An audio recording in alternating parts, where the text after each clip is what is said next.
Okay. Alright, guys. Welcome, everyone, to the Free2Play Showdown, where I rate free-to-play games on a scale. If you don't know what that scale is, go ahead and check out my last video. Link right there in front of your face. Also in the description, too, in case you need that. Anyway, we'll just jump right off. This game is 8-bit MMO. That's the one you see right in front of you, playing. Yes, that one. No, not that one, the other one. Yeah, there you go. Alright, so, to start, we're going to kick it off with the overall enjoyment section. No, the fun section. Yeah. Yes. Alright, so, this game was created to be a MMO, basically little mini-level dungeon thing, so there are dungeons that you go through and you clear and you get a little reward and yippee, and what you do with that, you build your own that other players can go through. So every dungeon in there, well, nearly every dungeon in there is player created. So starting off with the experience, the graphics, they're 8-bit. That's, well, yeah, it's 8-bit. So not very high on the graphics there. And then for the sound, it's also 8-bit. Yes, that's right. They're both 8-bit, which makes sense because it's an 8-bit MMO. So, yeah, no surprises there. For the graphics, I did have some problems. There was hitching, a lot of it, where the game would freeze up a bit for like half a second or two, which, I mean, it's not going to kill the game, but it really was an annoyance, especially when the graphics are that simple. You shouldn't have problems running that. Alright, so moving on to the sound. It's all 8-bit, like I said. It's modern themed though, so you have like a mix of electronic, rock, and dubstep. Yeah, those don't really mix. They don't. I know you were thinking that, and they just don't. So the audio is not too great. It just gets annoying, really. That's what it is. It's an annoyance. And it gets on your nerves and just drives you up the wall as you're trying to play a game. It's not even close to being immersive. Neither are the graphics. It's just not good. So for experience, it gets a 3. For engagement, as far as things there is to do, and how much it pulls you in, at the very beginning there's some humor. It's nice, it's witty, it's stupid, and it's wonderful.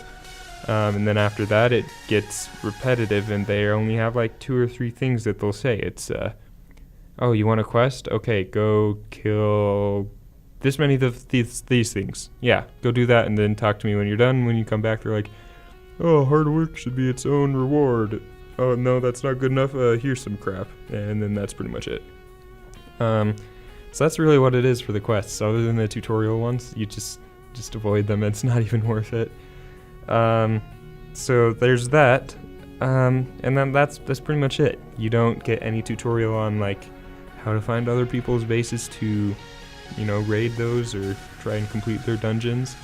You get very little information on how to build your own, and then how to get people into yours. It didn't even talk about it, and I was playing for a good hour. So within that first hour, you should at least know what the heck you're doing. And I didn't. So points docked there pretty hard. If it wasn't for the humor at the beginning, it would get probably something much lower. But it got a 4 as it is, so not looking too great as far as enjoyment goes. Remember, everyone, this is personal. Me personally, I did not enjoy this game, so I gave it a 2. You guys might. That's why I'm actually putting this on the channel instead of just tucking it away and ignoring it, because someone might like this, actually. But personally, I did not. So, yeah, no real points there. So the total of that is out of 30, sorry, and it got a 9, and that averages out to 3 out of 10. So moving on to the next, the kind of mechanic side.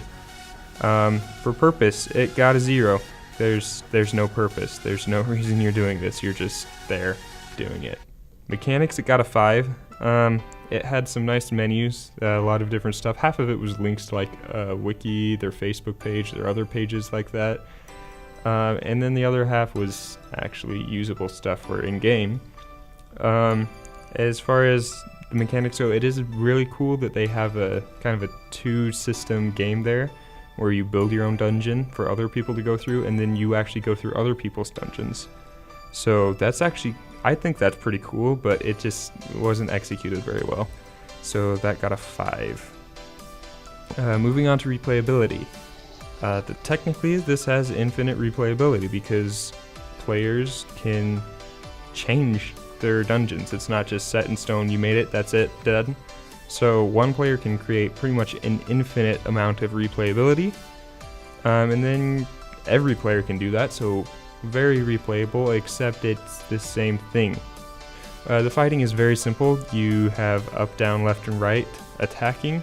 There's no diagonal attacking, and it's just you hit space and attack, and it's brutal. It's not fun. There's no skill. You just walk up to the thing, spam space, and it spams your little sword or your gun in that direction, and you hope you hit something.